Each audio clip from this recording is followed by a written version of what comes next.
Acts chapter 18, New King James Version.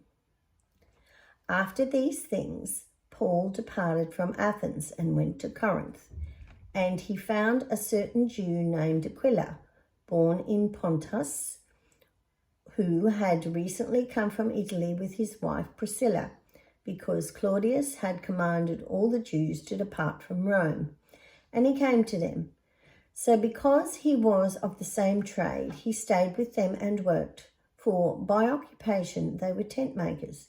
And he reasoned in the synagogue every Sabbath and persuaded both Jews and Greeks.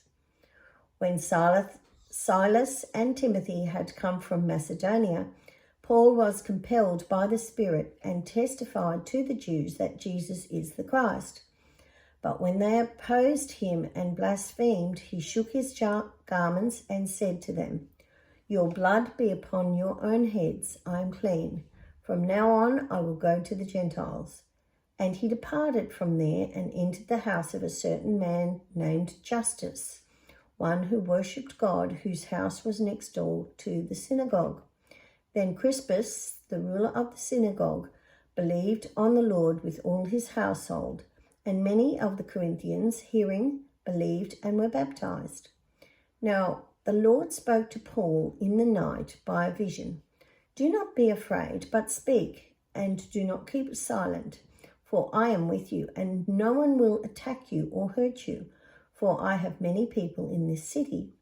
And he continued there 1 year and 6 months, teaching the word of God among them. When Gallio was proconsul of Achaia, the Jews with one accord rose up against Paul and brought him into the judgment seat, saying, "This fellow persuades men to worship God contrary to the law." And when Paul was about to open his mouth, Gallio said to the Jews, "If it were a matter of wrongdoing or wicked crimes, O Jews, there would be a reason why I should bear with you. But if it is a question of words and names and your own law, look to it yourselves, for I do not want to be a judge of such matters." And he drove them from the judgment seat. Then all the Greeks took Sosthenes, the ruler of the synagogue, and beat him before the judgment seat. But Gallio took no notice of these things. So Paul still remained a good while.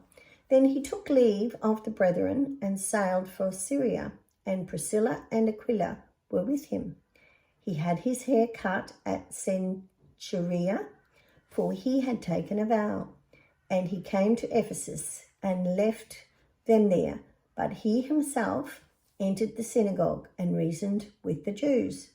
When they asked him to stay a longer time with them, he did not consent, but took leave of them, saying, "I must by all means keep this coming feast in Jerusalem, but I will return again to you, God willing."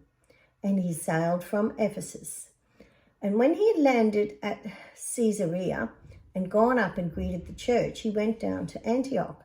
After he had spent some time there, he departed and went over to the region of Galatia and Phrygia, in order, strengthened by the disciples. Now a certain Jew named Apollos, born at Alexandria, an eloquent man and mighty in the scriptures, came to Ephesus. This man had been instructed in the way of the Lord, and being fervent in spirit, he spoke and taught accurately the things of the Lord, though he knew only the baptism of John. So he began to speak boldly in the synagogue. When Aquila and Priscilla heard him, they took him aside and explained to him the way of God more accurately. And when he desired to cross to Achaia, the brethren wrote, exhorting the disciples to receive him. And when he arrived, he greatly helped those who had believed through grace, for he vigorously refuted the Jews publicly, showing from the scriptures that Jesus is the Christ.